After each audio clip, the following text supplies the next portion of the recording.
Vote পরবর্তী হিংসার অভিযোগে তৃণমূলের অঞ্চল সভাপতি সহ ৮ জন গ্রেপ্তার। বীরভূমের দুবরাজপুরে ভোট পরবর্তী হিংসার ঘটনায় বড় পদক্ষেপ পুলিশের।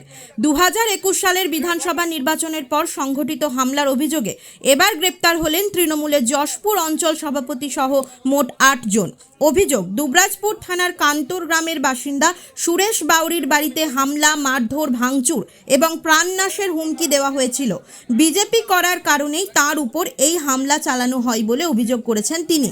ঘটনার প্রায় 4 বছর পর গত 2রা জুলাই দুবরাজপুর থানায় লিখিত অভিযোগ দায়ের করেন সুরেশ বাউরি।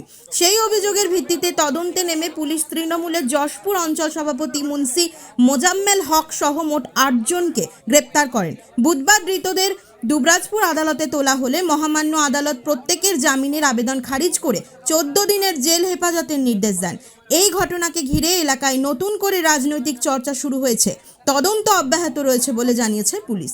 প্রদীপ দাসের রিপোর্ট, নিউজ বার্তা।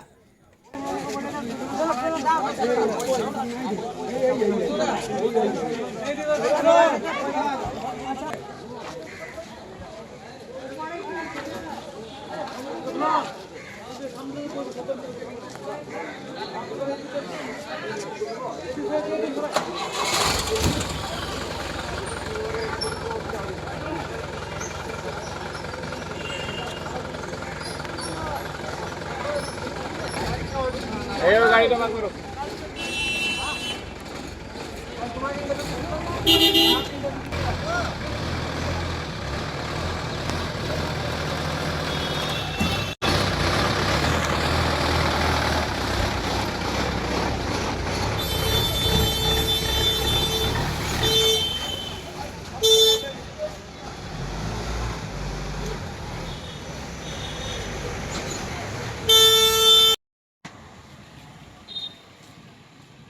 গত 2/7/2026 তারিখে দুবরাজপুর থানায় একটা অভিযোগ দায়ের হয় যে সুরেশ বাউরি, কান্তর গ্রামের সুরেশ বাউরি, উনি একটা অভিযোগ করেন। সেই অভিযোগে যেটা বলেছেন, সেই অভিযোগ করেছেন সেটা হচ্ছে 3/5/2021 তারিখে, অর্থাৎ বিধানসভা ভোট যখন ছিল 2021 সালে, সেই তার যে পরবর্তীকালে 3/5/2021 তারিখে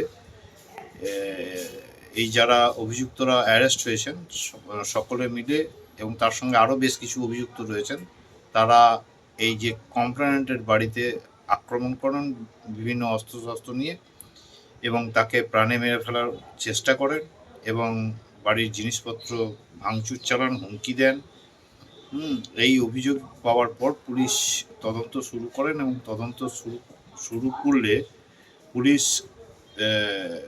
কাঞ্চন সহ আরও 7 জনকে অ্যারেস্ট করেন। মোট 8 জনকে অ্যারেস্ট করে আজকে লানেট কোর্টের কাছে প্রডিউস করেন। আদালত যে ওনার যে অভিযোগ, সেই অভিযোগটাকে খতিয়ে দেখে উভয় পক্ষের শুনানির পর আদালত এই 8 জনেরই বেল পেয়ার রিজেক্ট করেন এবং তাদের 14 দিনের জেল হেফাজতের জন্য নির্দেশ দেন। সেই সঙ্গে 15/7/2026 তারিখে পুনরায় তদন্তকারী অফিসারের কাছ থেকে তদন্তের যে কেস ডায়েরি রয়েছে সেটাকে কল করবেন।